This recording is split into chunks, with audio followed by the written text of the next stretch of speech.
Welcome to episode number 77 of the Keep Up freaking podcast. Where we're always in a Tide commercial.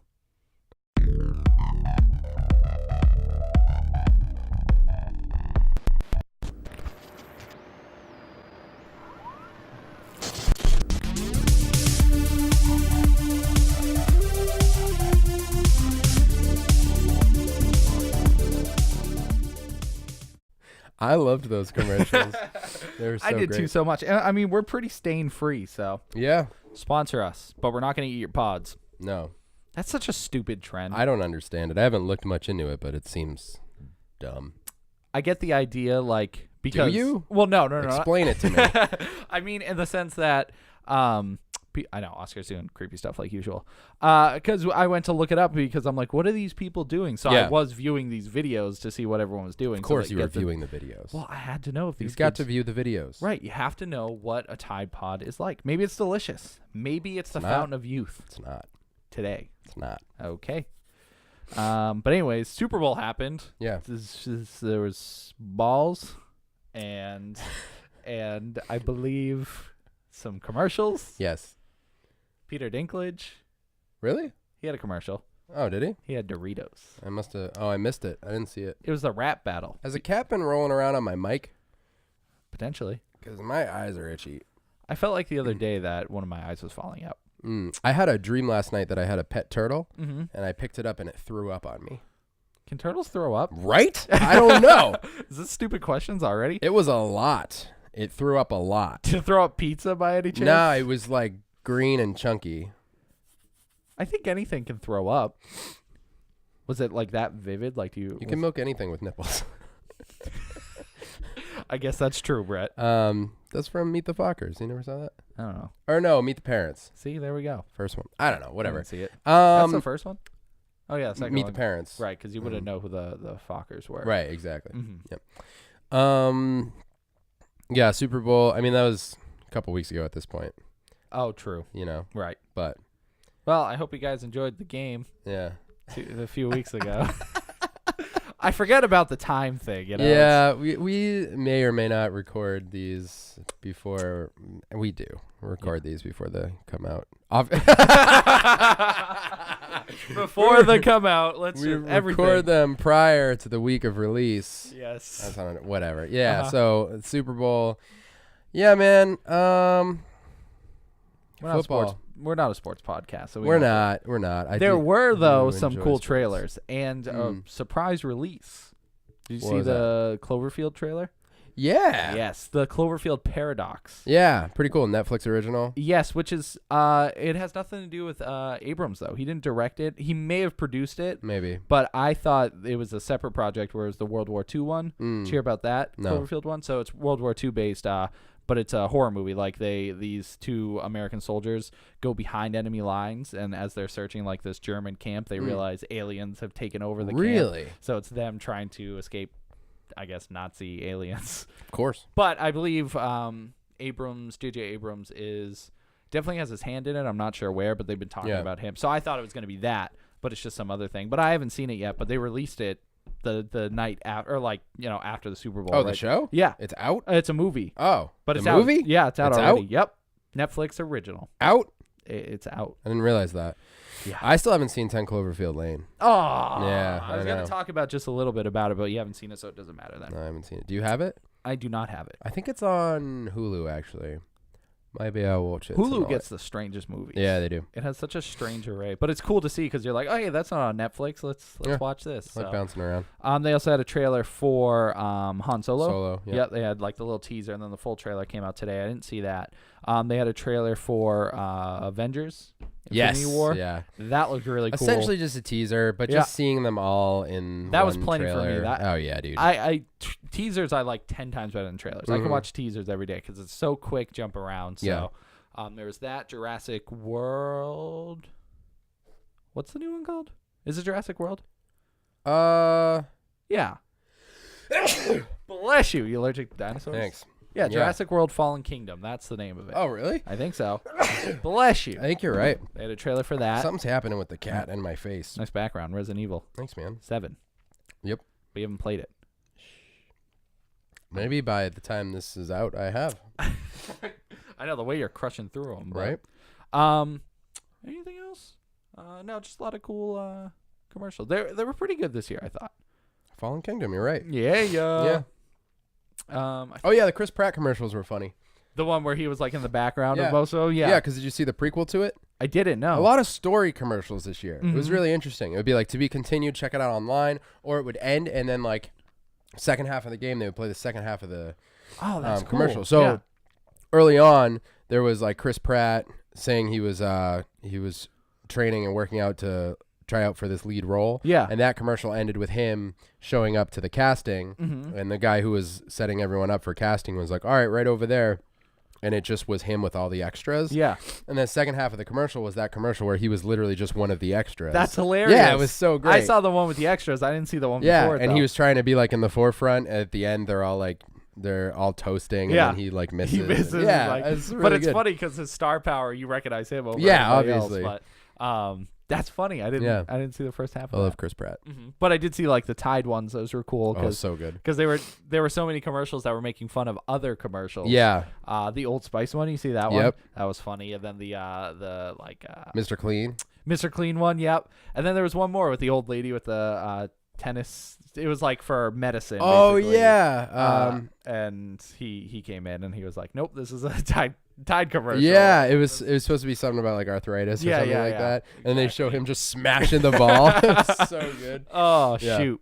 Good stuff. Yeah, good Mhm. commercials this year. I And that's enjoyed all I them. had to say about sports. Go Hawaiian 5-0. The Hawaiian 5-0. Yes. Yep, They're they my are. favorite team. They are definitely number one in their division Yes. this year. You want to go in stupid questions? If you have stupid questions, I always do. okay. Welcome to Stupid Questions. Hey. Where I always have to do the hard things of life. This is where Tim has to do the hard things of life in stupid questions. You know, as you know, I always ask the tough questions. I'm ready for Questions people are afraid to ask. Yep. If an animal walked into a store with money and decided to purchase something, Yes. is that possible? Is that legal? Like, let's say a deer walked into a gas station, Mhm. had $5, put it down, picked up a candy bar, and left. Well, it wouldn't leave. It would like get its change. Is that legal? Like, is that written anywhere that animals can't buy things? That's a good question. That's what I'm saying. I don't know if it's written anywhere. Because if, let's say you train a dog. I mean, if a dog came in, dropped off the right amount of money. Even if it was a little more. Maybe it was like, Yeah, like a Keep nice the tip. change situation. Yeah, exactly. you know, there are some really wacky laws out there in Mhm. various states and countries where like it never comes up because it's not an actual thing that happens. Yep. But weird stuff about like you can't punch I know a New horse Hampshire or something has like a that. lot of weird laws like I that. feel like there are a lot involving horses. Like don't 'cause- flip off a horse on a Tuesday or whatever. Hey, you got to watch out. Those Tuesday horses, they're not happy. They are not. What is that? It's okay. plastic. I didn't like that. I I just got a beard hair stuck in one of my zippers. Ouch. I hate when that happens. You know what I mean? Yeah. With the little pinchies. Mhm, the All little right. pinchies of death. Yeah. But yeah. So I don't know. It's just like I wonder if that situation ever came up. If somebody trained his dog. This is what made me think of it. Dog went in, got a beer, and left. Yeah. Like, What would you do? What would you do as a store owner? well, as long as he left the money, I don't care who buys things. Right? Thanks, come again. Yeah. Huh. But I don't know if it's ever been recorded in history. If that's ever happened. There's got to be some article with a clickbait title that's like, dog purchases beer at local convenience store. Yeah, that seems the most logical. Or actually, no, the clickbait title would be, dog enters store. I can't believe what happens next. Click here for more. Yeah, and then you're like, what does happen next? I'm so curious. It's got to be a thing. So some Sure, weird it's a thing. laws in New Hampshire. You cannot sell the clothes you are wearing to pay off a gambling debt. The ones you're wearing? Yes. Okay. It is illegal to pick seaweed up off of the beach. I know I've done Guilty. that before. Yeah. Any cattle that crosses state roads must be fitted with a device to gather its feces. What kind of device is that? Oh, I broke this law. You may not run machinery on Sundays. What counts as machinery? I assume anything potentially of an industrial level. Yeah, But I assume on Sunday at some point I've like turned on the ice cream truck. probably. Or I've worked on Sunday like Yeah. at my job. So On Sunday, citizens may not relieve themselves while looking up. Define up. Yes. Like, tilt your head or just your eyes? While looking up. Mm-hmm. Wow, I'm certain I've broken that. Yeah, very interesting. I said that weird. Very interesting. Interesting. Yeah. Isn't really any. You may not tap your feet, nod your head, or in any way keep time to the music in a tavern, restaurant, or cafe. That's not real. Nah, I mean, that's what it says on the official Big Government Small Brains Dublaws.com. Dumb laws in New Hampshire. Wow. They have all the states and everything too. That's incredible. It's incredible. It's interesting. I didn't go to those ones down there. In certain cities. Oh. So in Claremont, New Hampshire, in cemeteries, it is illegal to get drunk, picnic, enter at night, and enter by oneself if that person is younger than 10. Weird. Yeah, I mean, I guess that's weird. Illegal, though. Well, police would stop by if you were in a cemetery at night, no matter where you are. Yeah. Because they just think you're being creeps. I guess it's actually illegal. Mm-hmm. If a person is caught raking the beaches, picking up litter, hauling away trash, building a bench for the park, or many other kind things without a permit, he or she may be fined $150 for, quote-unquote, maintaining the national forest without a permit. What? That's the most ridiculous thing I've ever heard. Yeah, it's pretty ridiculous. You can get fined for being nice? Yeah, you better not maintain the national forest without a permit. For shame. That's weird. But I back animals purchasing things. You think it's possible? I think it's totally possible, too. I would let it happen. The training thing is interesting because I've seen a lot of animals do crazy things that they've been trained to do. So you could totally, like, train a dog to go somewhere. Like, you could pull up, give the dog the money, and tell him to go in and grab something. I feel like you could totally do that. Totally. You have to train him on a specific store, I imagine. Oh, like you would think like a layout. You would think probably, you would have to learn the layout. Yeah. Unless they learn the item. They would have to know where the item is. Like, say it's a beer. Yeah. They would have to remember it's in a fridge. Right. A cold environment, which is possible to remember. You just have to feel for cold, like teach it to Dogs do incredible things. They do. It always blows my mind what they do. Here's to you, dogs. Woof, woof. All right, so our vote is, animals can buy things. Absolutely. If they have the money. Absolutely, and I'm sick of them not being allowed to. Yeah. What That's about other animals, like an octopus? All of them. Snake. Please. Scorpion. Yes. Frog. Yes. All right. I'm glad we discussed all of them. this. Just everything. Everything should be able to Mythical buy a beer. creatures? Absolutely. They shouldn't have to pay. They just go in and get what they want. Yeah, absolutely. All right. Yeah, if I see a unicorn and it wants a candy bar. Like, nah, man, this one's on me. Don't you worry. And then it would make whatever noise a unicorn makes. Kerclair. That might be it. Kerclair. Kerclair. Kerclair. That's the unicorn noise we're all familiar with. That was two stupid questions. Kerclair. Kerclair. Please save me. Where are we going to next? I don't know, man. I got nothing in TV this week. I have a fun fact for TV. We can go into it real quick if you want. It's on Netflix, though. It's like TV Netflix. That counts. Netflix counts. Okay. TV. All right.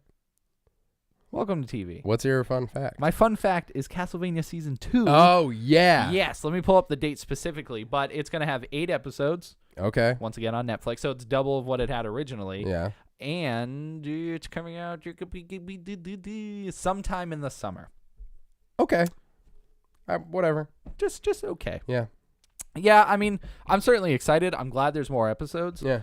I'm curious where they're going to go with it, you know? I just mean whatever on the sometime in the summer. That's right. Not, at least it's this year. Yeah, definitely. I'm super stoked about it. Those 4 episodes were so good. Yeah. And I mean, when the biggest complaint is there wasn't enough, yep. Obviously you're doing something right. So 100%. I'm stoked on that. In the meantime, I should probably finish Attack on Titan because I've stopped at 10 episodes in. I know it was just getting crazy good too, but yeah, I'm super stoked about that. I love Castlevania. That anime was like, it was just like everything I want in any sort of video game adaptation. Yeah, essentially. We're not in movies, but I did watch the first 20 minutes of Assassin's Creed. Yeah. Working my way. It wasn't bad really? For the most part. All right. I mean, it's typical Assassin's Creed fashion where there's a lot of dialogue. I feel like that's all you need to do. I watched it late at night, so I fell asleep. So Yeah. but we've been talking about it so much. And yeah, neither of us. I might snag it. I don't think it's on any streaming service, but I think they have it at the library in Derry. Oh, cool. So I might snag it from there. Cause Nice. yeah, I saw it the other day and I was like, man, I still haven't watched this I know movie. we talked about it so much, like Yeah. this could be it, and all we heard was bad reviews. I know, and then we just didn't watch it. Yeah. I actually did figure out. I may have mentioned this before, but I did figure out what the best video game movie is. We talked about it. You think it's Mortal Kombat? No, I think there's one I've always forgotten about. Let me think about it. It's not Tomb Raider. Nope. If I haven't ever mentioned this, then that's surprising.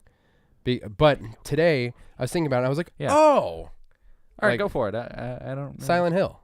Oh, you're right. You are right. Absolutely. Have I said that before? No, we've never. I know we've brought it up before, Yeah. but never when we think about video game movies. I know. I don't know why it's never come up.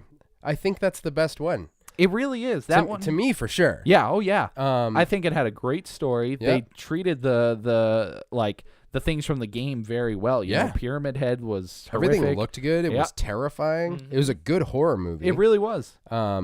And yeah, as far as being like faithful Wait, was to the Pyramid Head in game, the first one? yeah, Okay, it was. yeah, I was thinking of the second one. 'Cause he everything looked- good was in the first one. Yeah, yeah. Revelations is not good. Mm-mm. It's really goofy. Mhm. I mean, if I remember correctly, there are a couple of okay scenes, but it's Yeah. essentially just like rehashing the cool scenes from the first one. Like I Yep. think the nurses are in it again. Mhm.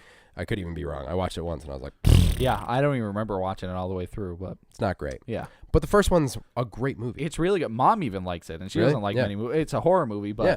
it's like, it's a good movie when the mainstream enjoys it, like where it's just like, it's just accepted. It's Right. just, they finally made it. You're right.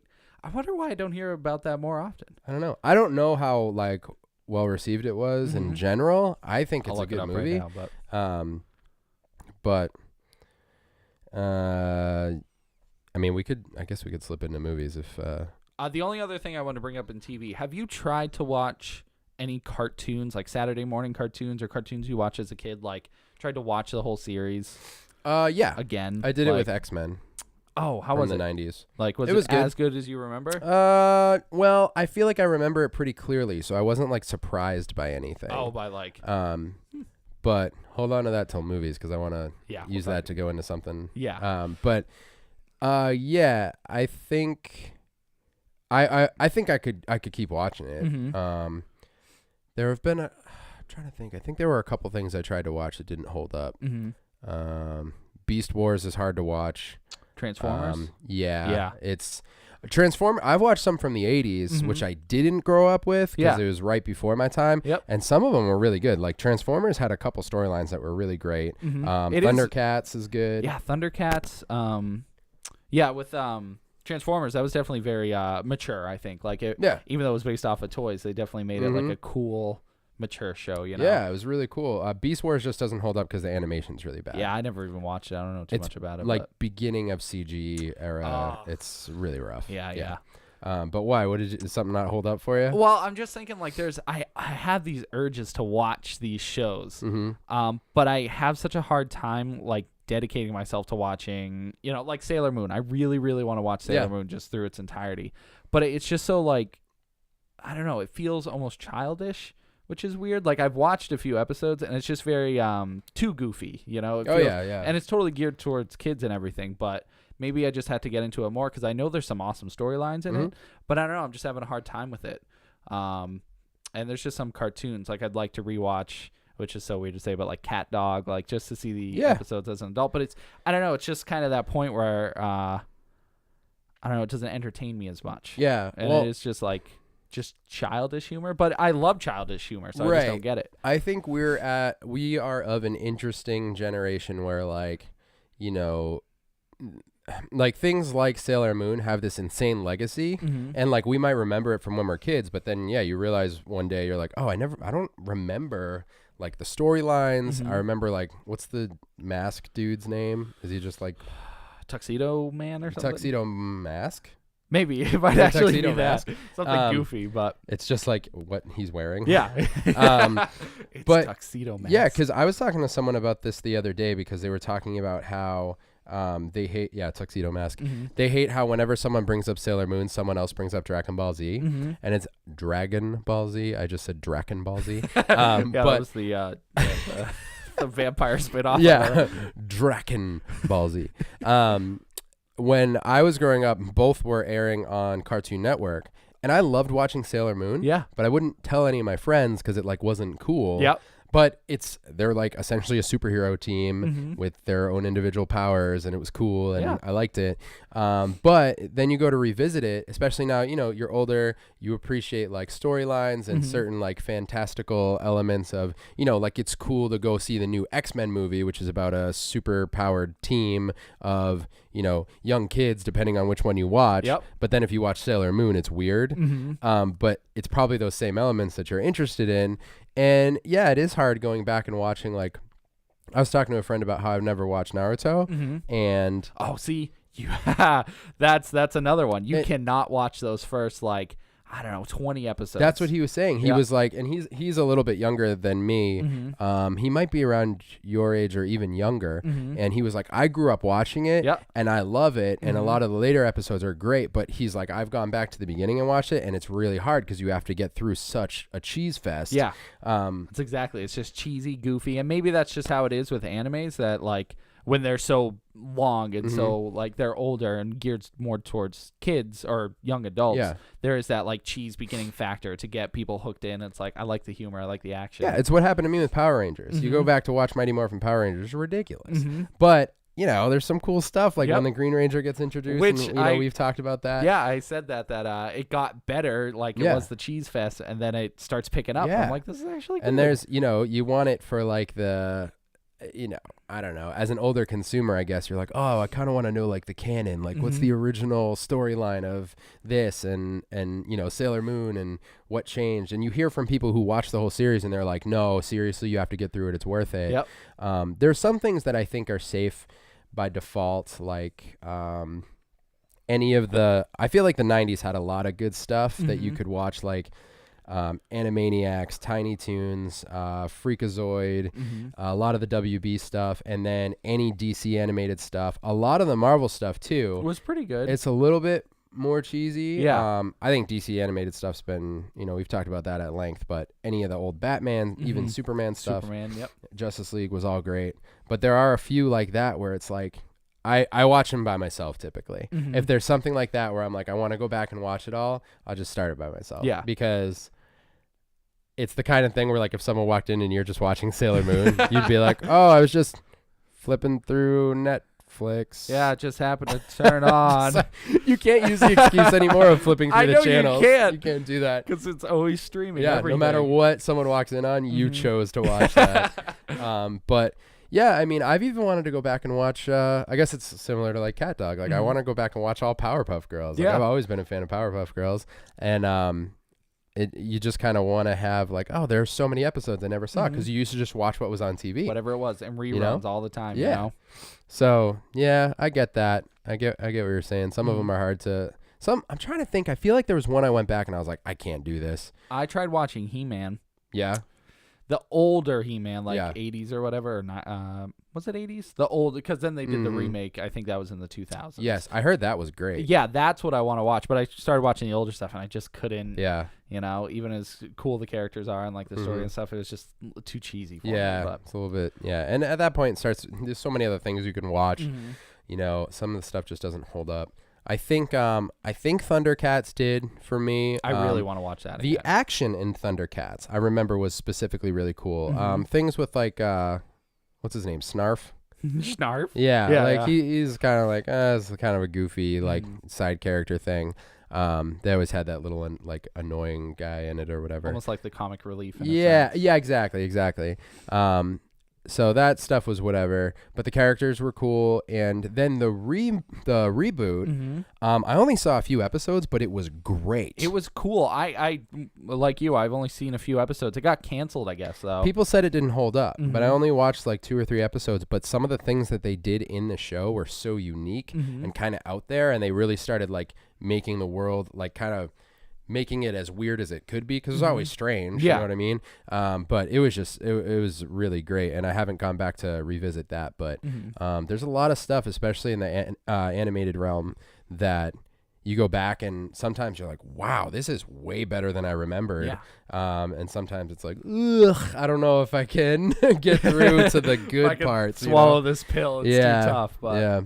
Are you gonna stick with Sailor Moon? I think so. Yeah. I'm like 5 episodes, and I just watch it. Like I've only watched like an episode a week, just like trying to get through it, because I want to see like how all the other, I don't even know what they're called, Sailor Girls, I guess, how all the team gets together, because They're there's just called sailors. The other sailors. Yeah, because she's The other Moon, and then planets? it's Sailor like Jupiter. Yeah, Sailor Mars, yeah. Mercury.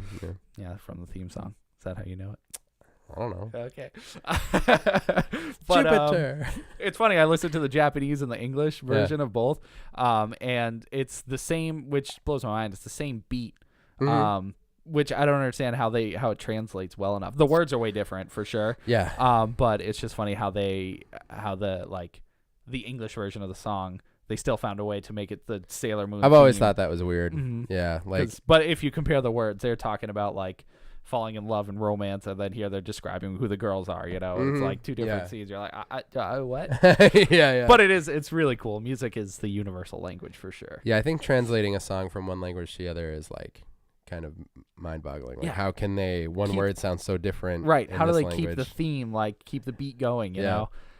I don't know. Or rhyming. If you think about rhyming in different languages, I don't think they do in different languages. some they might not, but a lot they do. I mean, there's like I've definitely listened to like rap in particular in other languages is really interesting, because I'm like, so like the combinations you would have to use to rhyme in one language are very different than what you would do in another, and just thinking about that kind of blows my mind. So when they rhyme, do they rhyme just how their words sound, or do they rhyme what the actual meaning of the word is?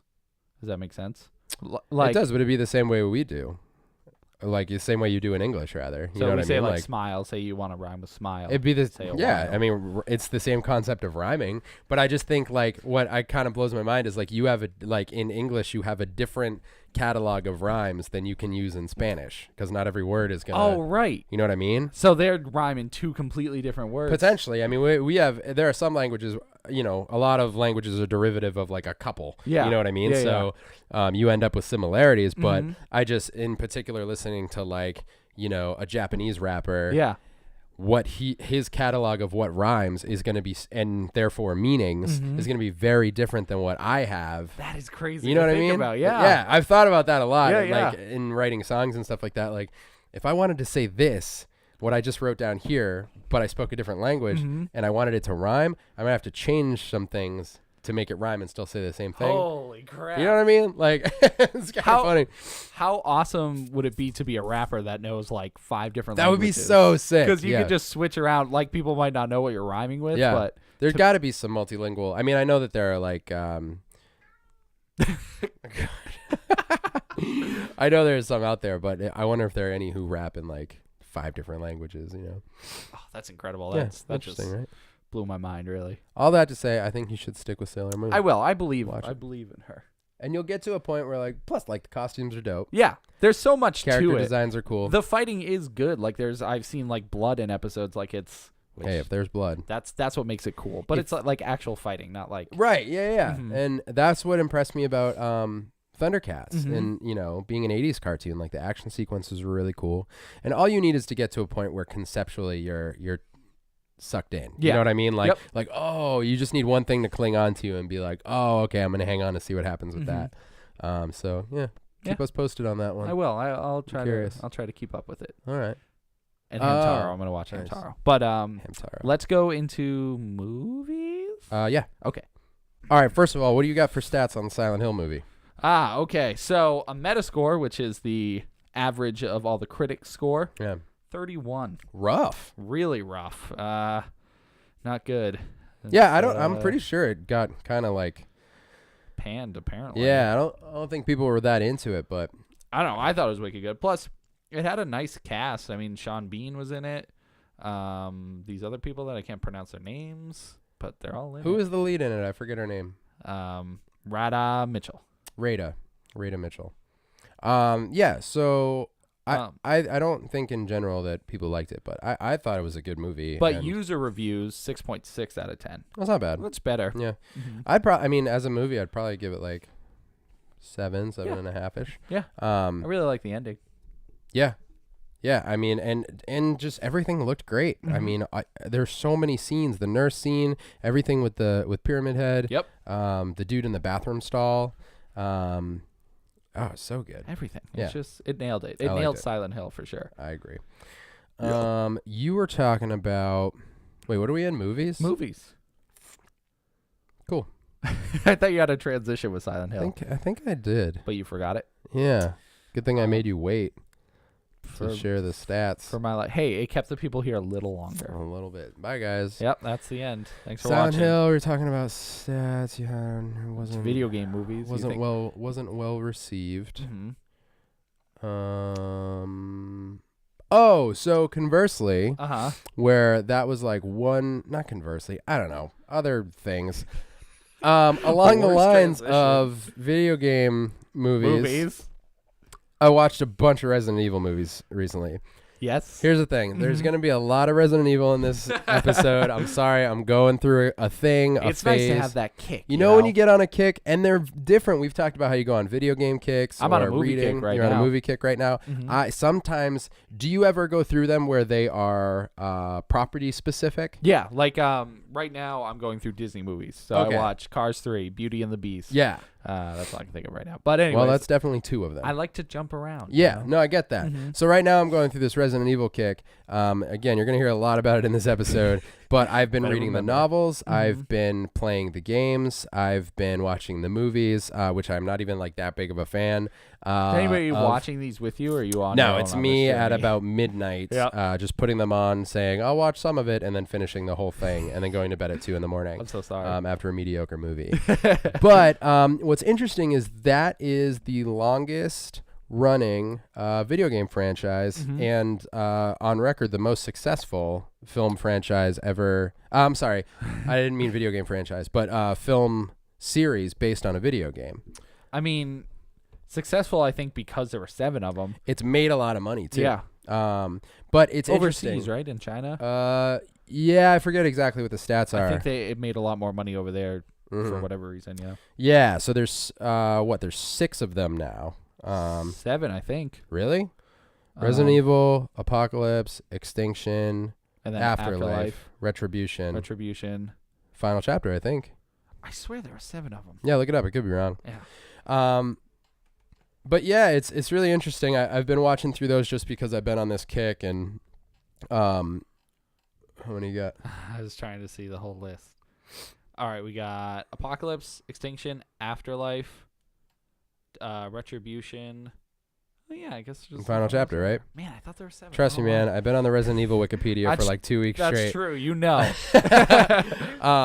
There is another one that came out recently. Degeneration. It's not an animated one, but it's not like a theatrical release either. I've just been seeing it on weird streaming sites and stuff like that. I'll see if I can find it at some point. But I think it's like it could be like a fan film. I'm not sure. That sounds But cool. yeah, I'll have to find it. But it's been interesting watching these because I think in general they're probably not very well received. They're wildly mediocre in my opinion. I think it's interesting though what they did with it. The Final Chapter got reviewed better than Silent Hill. Really? You haven't seen it yet, but it's not good. Yeah, I Anyways. don't understand. So it's super weird. I've been able to get through them. I still think the first movie is like, it's just whatever. Mhm. It's nothing great. But in general, what's been interesting is I've gone through 4 of the 6 now, Mhm. and what they've done, because the story doesn't follow anything with the games at all. Yep. Other than, Umbrella is this corrupted corporation, and the There's police are involved. and Zombies. there's zombies and other projects and monsters and things like that. Mhm. The one thing that they do throughout is they will incorporate some characters, but Mhm. they've essentially created Alice, who is this completely new character, shows up nowhere in the games. And they do incorporate enemies from the more recent games that had been released in each one. Yeah. At the time when Resident Evil, would you watch Afterlife? Afterlife. Yep. Afterlife. So that one, Resident Evil 5 came out, I think, like a year before. But they, as you were saying earlier, they incorporated enemies into that. Right. You just it's just funny to see in those situations because you don't expect them. Yeah. They're like I was watching it and I was saying to you earlier, like I couldn't remember if I had seen them. I've definitely seen the 4 that I watched. But you go through and like in the first one, they incorporate obviously your zombies, and then you have the lickers. In the second one, you get Nemesis. They jumped right to Nemesis, and then the third one, you get more of the like Resident Evil 4 things, kind of, because they have the bat thing. Or was that Resident Evil 5 actually? What? Oh, wait, is it crows or bat things in those movies? In the third one, that's Extinction. The crows, and that scene's actually pretty cool. Yeah. The crows, and then the end is essentially, he kind of looks like Tyrant, but he's the scientist who ends up like injecting himself. Yeah.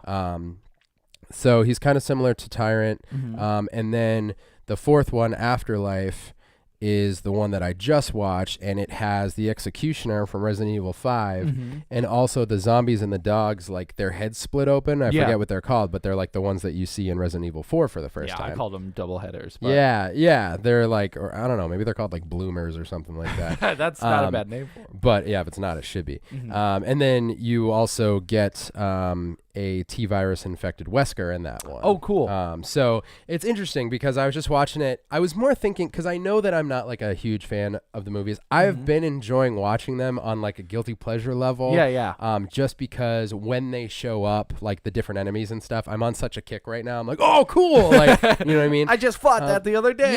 Yeah. And there's a part of me that appreciated what they did, because so watching them now, I've been more kind of just examining like, oh, what did they do with like the franchise and things like that. Yeah. Incorporating Alice is a cool idea because they focused more on like Umbrella as a corporation and taking a character that is directly like Alice essentially is an experiment, at least maybe by the end of the first one. I think it's the second one you really like start figuring out what she is. I mean, the first one she is an experiment, but I don't think you learn about that. Yeah, they kind of slowly unravel this, and they keep hunting her down and trying to like, put her through these tests and things like that. And I'm like, all right, that's a pretty cool concept, and to introduce an entirely new character is cool. They're just like silly action movies, essentially. Yeah, popcorn movies. Really. Yeah, absolutely. And you do end up seeing the different characters. Claire Redfield actually plays like the longest role so far that I've seen. You get Chris, which I thought was funny. I forgot that it was played by Wentworth Miller. Yeah, so funny. It's so funny to see him. I recognize the name, and he's not talking in the Captain Cold voice, so I almost don't recognize him. It's funny though. It's interesting what they did with him in Afterlife. Disappears. Yeah, Chris. Yeah. It's I forgot what story reason for it is, but I don't even know. In Afterlife. Oh, that's the other thing. In Afterlife, they have the things on I forget what they're called, but the like heart thing that and they like make you under control of Umbrella or whatever. I can't make words right now, but no, I totally get it. Resident Evil 5, Jill has this thing attached to her that like is mind controlling her. Exactly. Yeah, and so Claire has that. Right. And then there's a post-credit scene at the end of Afterlife with Jill with that on her. Oh my God. Yeah. I think it's Jill. She looks completely different, but she because she looks like the video game version, not what she looked like in 2 or whatever the last time you saw her. Yes, so in Apocalypse they have Jill Valentine, and she's dressed like Nemesis Jill Valentine with the black skirt, something around her waist, and the blue top. And then in this one, they were big on post-credit scenes. Every one of them has one, which is funny. The first one? I'm pretty sure the first one has like just an ad at the end, like this has been a presentation of Umbrella or something like that. Oh, that's kind of cool. Yeah, so it's just like a quick little Easter egg kind of thing. I don't think I knew that actually. Yeah, so I've just been flipping through them to get to the end because I noticed there was like a lot of time left for the credits. So. I do that in every movie now. Yeah, now you can't trust anyone. Because they have hidden them in older movies. You never think about it, but yeah. So Disney always does it. or at least Pixar Oh movies. yeah. Oh, Yeah. that's right. That's right. Well, Disney Animation did it. Frozen did it, and Wreck-It Makes Ralph sense. had one and stuff. So Oh man, saw Wreck-It Ralph again the other day. So good. I can't wait for the second one. I know. So good. Mm-hmm. So I mean, I guess that's it. It's just been interesting seeing what they're doing. It's a completely different story trajectory. Yep. Overall kind of interesting, like I'm not mad about it, but the movies aren't great. They're just whatever. But it's cool to see a series get this much attention, this Yeah. many movies, being a video game movie and everything. Yeah. So. And I mean, it's whatever. Yeah. I mean, it's funny because everything progresses so quickly. Mhm. Like Alice meets a bunch of people in Apocalypse Mhm. that from then on she's like, oh, it's like their family. Yeah. And they meet so briefly. It's one of those things where like even actually the whole Nemesis storyline in Mhm. Apocalypse is based on a guy that she meets in the first one. Yep. They barely have any experience with each other. But they went through a traumatizing They went to a event. traumatizing event and all of Mhm. a sudden they're like, I don't know. It's They're in this love. big like Yeah, emotional yeah. thing. And so that's whatever. Everything just feels rushed. It feels like the movies are just kind of cheap and Yeah, well, you have. Although I was going to say you have like a 6, 7, 8 hour game to squish into it, but you really don't because they're going with their own story. Yeah, it's so. like their own thing entirely, and it is what it is. Mhm. We were talking earlier. I'm really hoping we get a reboot of the films at some point, Yeah. and they just take a completely different angle. Mhm. Because I think you could take Resident Evil, the original game, and you could probably get like 2 or 3 movies out of it. Oh, to yeah. be honest, and then How you know how mad people will be though if you split the first game into 3 movies? yeah, I mean, yeah, no, you're right. Potentially a TV series. Netflix, dude, Netflix give me original. There's a lot of potential. lot of potential. Mhm. We'll see. I mean, we'll see if the final chapter was actually the final chapter. What if they do the Castlevania treatment? Make it animated. I'm so down. I would be so. Give me that all day. Mhm. Yes, It please. is. It's such a tough thing Is though. Castlevania Capcom? Castlevania is Konami. Konami. Okay. Yep. Capcom has dabbled in the animated stuff though. They had Mega Man. Yeah. Resident Evil, like you were just looking up, probably on Wikipedia. They've had different mediums. They have the movies, they have the books, they have. Silent Hill Konami. Yes. Dude, give me a Silent Hill Netflix animated. Oh, I think no. They have had some animated video game movies. Dead Space had one. Yeah. Mass Effect had one. Halo's had a few. Yeah. So there's definitely jumping around, but it all just depends what they want to do. Did you hear that Nintendo has made a deal for a Mario animated movie I did not hear that. with Illumination Really? Entertainment? So that makes a lot of sense, actually. yeah, because they have the theme park in, I think it's in Japan as well, the Universal Studios, where they're having Okay. Nintendo World, I think is what they're calling it. Mhm.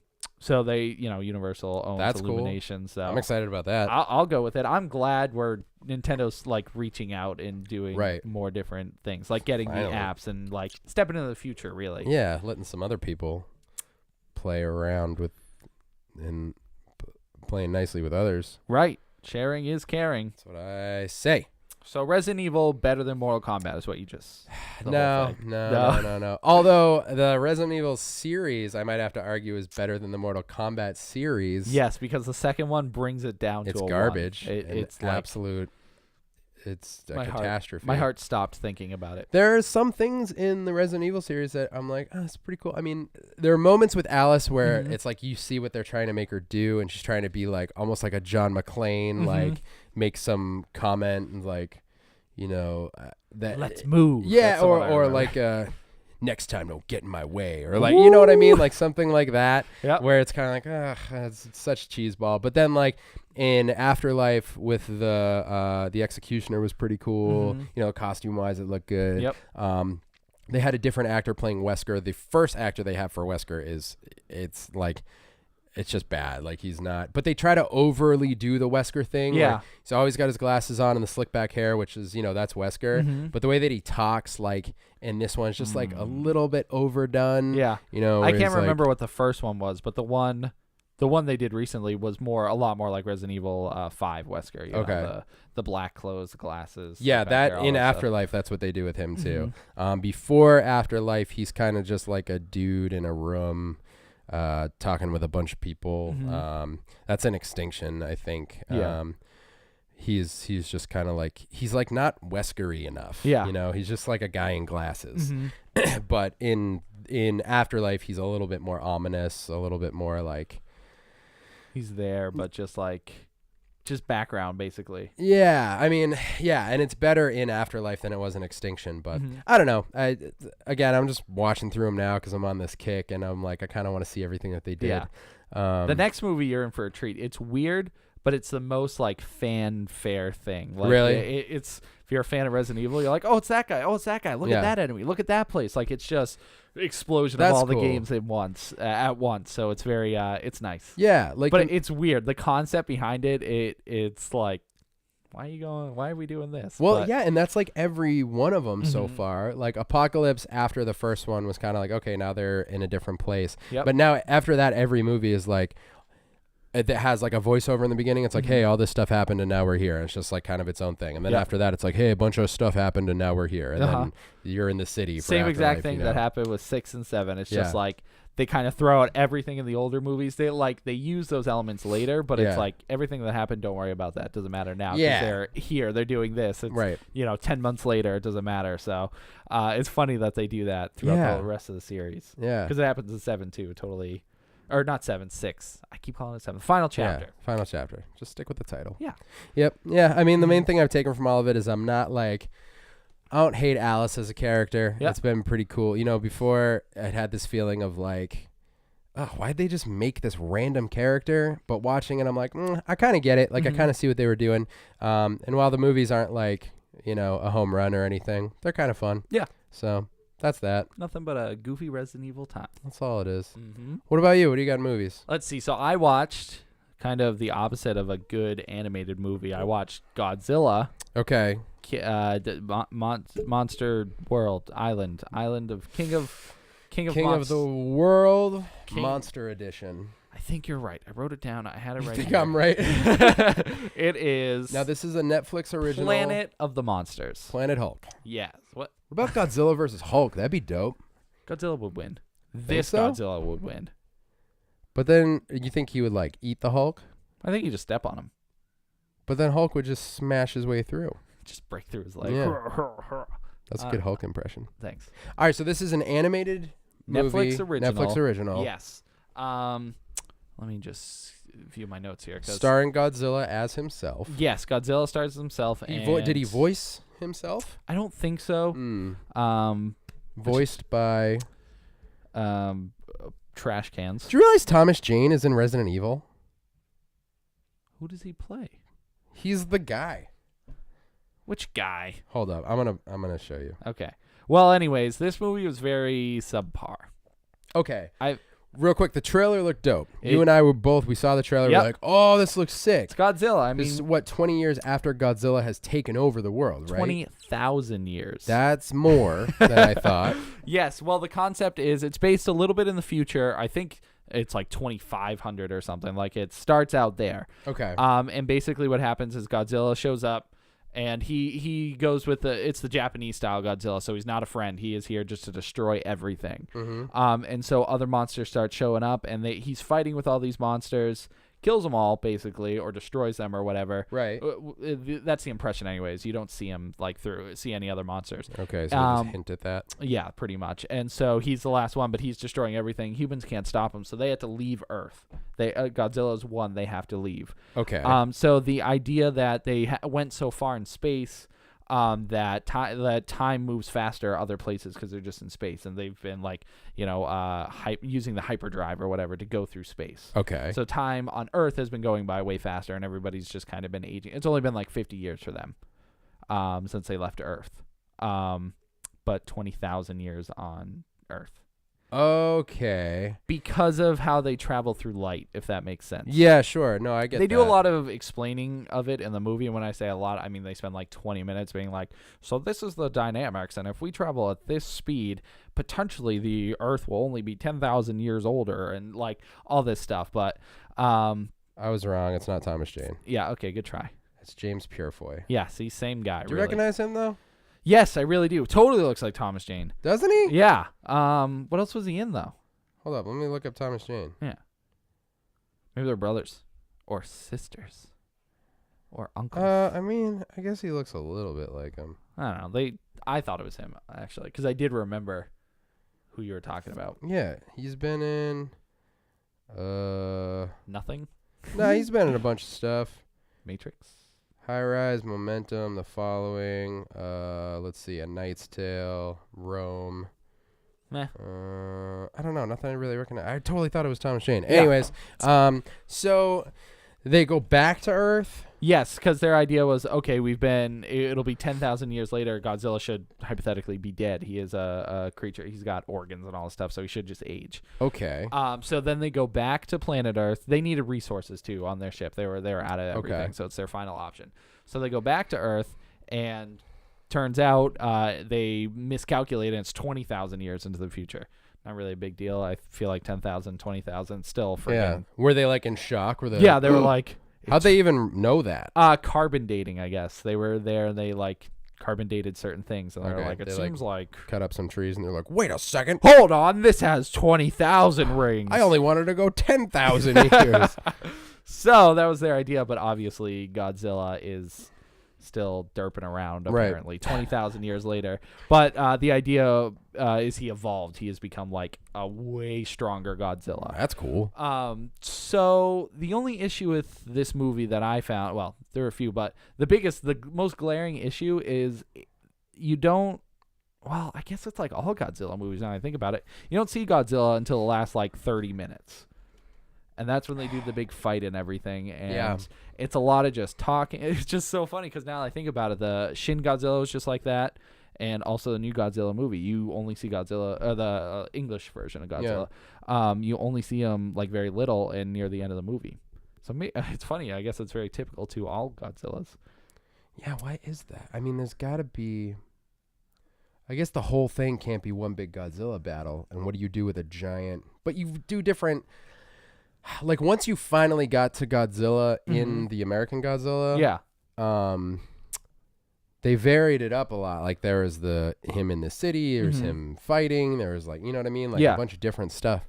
In the Japanese one, he's just destroying Tokyo, but not on a, like, gigantic scale. He was a big Godzilla, but he wasn't, like, destroying all of Tokyo in one swing. Right, in Shin Godzilla? Yeah. And he, like, evolved in that movie and stuff. But anyways, in this, it's the same thing, but they're not as much destruction because he already took over the world, basically. Sure. And because he was there for so long, the creatures on the planet evolved to become Godzilla-like. So they're these flying Godzilla dragons almost. What? And they're, like, taking out the humans. There's some cool concepts. Yeah, that sounds kind of sweet. There's certainly a lot of potential there. But it was just, I think it was executed poorly. I just felt like I was sitting around for an hour and a half, and then the last 30 minutes, I'm like, oh, this is cool, because they're like, they have all these plans to fight Godzilla. It's like, what if this works? Oh, it doesn't. Oh, wait, we hurt him a little bit. Let's work on this. So they, like, get information as they're fighting him, and I guess it's a lot of character development, so you care if characters die or get killed or whatever. But I don't know. I just felt it was just slow. Yeah. It was just like a slog. Is it long? Yeah, I think it's like an hour and a half or so, give or take. Well, I mean, it's not too bad. Yeah, it's nothing crazy. But if it feels like it drags the whole time. Yeah, and it's an animation I do not like. I've tried and tried. It's that 3D animation. Yeah, the one like Appleseed. Yes, exactly. That's a throwback, but that's what I think. I know that's really. I was gonna say Berserk. The new Berserk was. Is it like that? Yeah. I didn't know that. So that's a tough style for me, just because they move at a frame rate that looks weird. Yeah. And it's just, I feel like it's a cheaper animation. Like, I get it, it's cheaper. It looks that way. Like, okay, so when I first saw the trailer for this one, I thought it looked like, I mean, just regular, like, 2D animation, I guess. Yeah. And then I watched a different trailer, and I looked like a little closer. I think the original one I watched on my phone or something. Yep. And then I watched it on my TV, and I was like, "Oh, wait a minute, that's not regular." It's that animation. Yeah, you know? I don't love it. Yeah, it's for me. I just have not found a love for it yet. Maybe I will eventually. It is cool, like if they're standing still or it's just on their faces. It's totally anime style. Sure. Looks 2D. It's good. But when they're moving, when they're fighting and stuff. Yeah. I mean, it does lead to cool fighting, but it's still framey, it's still choppy, you know. Excuse me. So I don't know, I wasn't as pleased with it as I thought, and it's a major cliffhanger what happens at the end. It's like which is cool, because I mean, I will see the next one and maybe it'll just get right to it, right to the action. That's what I'm hoping with the next Godzilla movie too. That's all we hope for. So, and they're cramming 3 monsters into it, which I mean, I hope it's like every monster or a monster every like 45 minutes. You know, It's gotta be. Or they fight them all at the end. Like They have to do like a melee. There's gotta be at some point. Yep. It's gonna be dope. The Godzilla in the movie was really good though. Yeah. He was very, very strong. And because of this 20,000 years of evolving, it's like not your typical Godzilla. You know, That's cool. I like that we're seeing different versions. Mm-hmm. I think that's almost part of the allure of watching a Godzilla movie nowadays is what's this Godzilla going to be like? Right. Because it's a little bit different every time. You know what I mean? Yeah, because they can change like his abilities and. Yeah, even the design. Is he going to look more dinosaur-like, or Yep. is he going to be more like a lizard? This one he looked more like a mountain. Honestly, he was just like a Really? big, thick, pointed. See, and I kind of love that. Yeah. I love how it's going that direction. Like, the one in like what was it, 99 or 2000 or whatever. He's kind of like a big T-Rex. I don't even remember what he looks like at all. He honestly was. That's kind of what it reminded me of. And then I just remember the marketing material for the last Godzilla movie was so sweet because he just looked like this massive mound with spikes and the poster was just like his foot next to like a person, and you can see like how big he was compared, and it just like Godzilla. Yeah, and they I made know him massive. I know you said Shin Godzilla. He was a little bit creepier. Like he was more of like a. Yeah, he looked more like a monster. Nothing like any other Godzilla I've seen before. And I love that. I like seeing the different iterations. So it's cool to hear that aspect of it was cool. Yep. Seeing a different version of him and things like that. So, what would you give it? I mean, would you suggest anyone watch it? If you're a fan of Godzilla, yes, because it is a lot like other Godzilla. There is a lot of dialogue. There is like all the technical talk of how to destroy the beast, and Godzilla was cool enough. So is it worth getting through that first like hour? I'd say so. A very cautious yes. Okay. You know, it was just tough for me, and it's me. It's the animation I wasn't a fan of. It was just the slowness. I just like things I just wasn't a fan of. But other times I can be a fan of. So but yeah, it was very okay, okay for me, anyways. Okay, all right. Godzilla fan, go watch it. Cool. That's all I had. That's it, huh? Movies. I've watched a lot, but there's not really much that I want to talk about, I don't think. Yeah, I think we can call it there. What do we got next? Video games, I think. Yeah, it sounds right. All right. You want us to kick this off, or you want me to kick this off? I have a question. Yeah, what it is. So, first a little story. So a guy tried to beat the world record of playing Q*bert for 100 hours on one coin. That's the world record. So you put in one coin, and you have to play it consistently for 100 hours. 56 hours in, a thunderstorm caused his power to go out, and he lost the record. I know. How crazy. I had to laugh because how awful is that? Oh, my gosh, so dude. 56 hours, which you have to factor in all the practice he's done beforehand, and to do a world record attempt 56 hours in, and the power makes it shut off. You got to be kidding me. Surge the system and just like I don't think it broke it or anything, but it just shut it off. That is insane. I couldn't even imagine what the man felt. Oh. Couldn't even imagine. That is so harsh. Which makes me think like any world record you attempt video game wise, I never even factored in the potential of power going out. No, I never thought of that. Never think of that. Yeah, you couldn't. So like you would have to plan it on a day where there wouldn't be storms or anything. Yeah. If you ever tried a world record. What? But Dude, that's mental. On top of it being such a difficult challenge, to sit there for 100 hours. Now, I don't know the rules. I don't know if he has to, make progress or just go in a square for 100 hours straight. You know, you just have to be playing it. Yeah. Well, it must be just playing it because I mean I've never played Q*bert. How does the game work? It's just like an arcade game. You put in a quarter and you have to fill up the screen by jumping on these squares. So wouldn't you eventually beat it or no? I think you can go back on your own squares. So on one coin. Dude, you must 100 hours? You must have to make progress. A game like that? Because people could play for more than 100 hours to get that record. If you were sitting on the same level, because I don't even think there are enemies in the first level. I think it's just a simple tutorial where you had to fill up the screen. So it's just like watching the same screen for 100 hours and not going crazy? I guess. Well, yeah, that's really it. But I think you have to make progress. I think you can't just sit there. You just have to play for 100 hours. Because I don't know if the game has a kill screen. It must not if the record's 100 hours. Right? How do you... Wow. Yeah. That's crazy, and the dude got cut off by nature. Yep, just sucks. The power went off, and that was it. That far in too. So he's He's over halfway done at that Over point. halfway. Has no idea what's going on outside. Oh. Boom, everything shuts off. That What do guy, you even do at that point? He said he was going to try again. I don't know if he tried again that day, but by the Dude. time the article was written, he was like, I got to do it again. So What if we try to do the podcast record and the power goes out? Or the internet, because we'll have to live stream it, I think. We want to, that's for sure. Well, because I don't think it'll count if we record it for... I mean, we can record it, but I don't think it'll count for official record. Oh, interesting. I think we would need it to be live continuously. Yeah. Well, that being said, what world record do you think you would attempt for a game? For a game? Yeah, longest time played. Most time played. So what game? Yeah. I think the most realistic for me would probably be...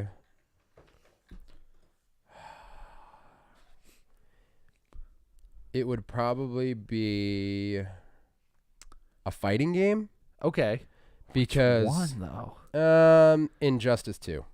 You could play that for, let's say the record was 100 hours. Let's say you got to do 100 hours, right? Yep. The variation in that game, I think, would be immediately what comes to mind either Injustice 2 or Tekken 7 because there are so many characters and so many variations Yep. and so much competition that it would be, I feel like you could keep it interesting for that long. Okay.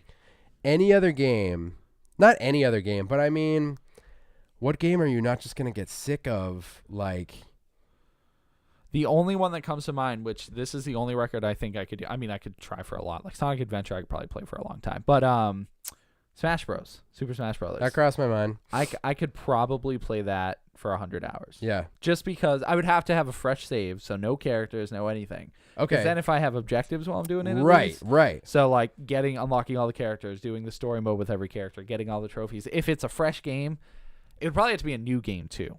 Like if a new Smash Bros came out. Yeah, like could probably do that. Smash Bros on Switch or something like that. Mm-hmm. Well, that's what I was thinking with Injustice 2, with as many characters as there are, leveling up, unlocking costumes, like getting all the different variations, and then say you can go online and play a bunch of matches. You feel like you get good with one character, move to the next. Like, that's how I play fighting games anyways. So I feel like that one there's just so much you can do. There is a lot to that game because they do have the multiverse and then they have the arcade mode with each character. So there is such a crazy amount of things to do. What did he? Get out. Oh, he's getting the munchkins. Did he eat any? He tried to. Oh. Okay, that's fine. That's fine. I'll take it. He's the worst. Did I show you what he did to my headphones? No. Freaking You chew chew them all it's the way up. worst. Oh my god. He's gonna go for him again. Just put him up on the table. That's weird. Well, we can put it on that table. That's not in view. He's not gonna get in. I sealed him up. Sealed him up real good. That's gonna be annoying. I'm gonna have to cut that out. What the sound?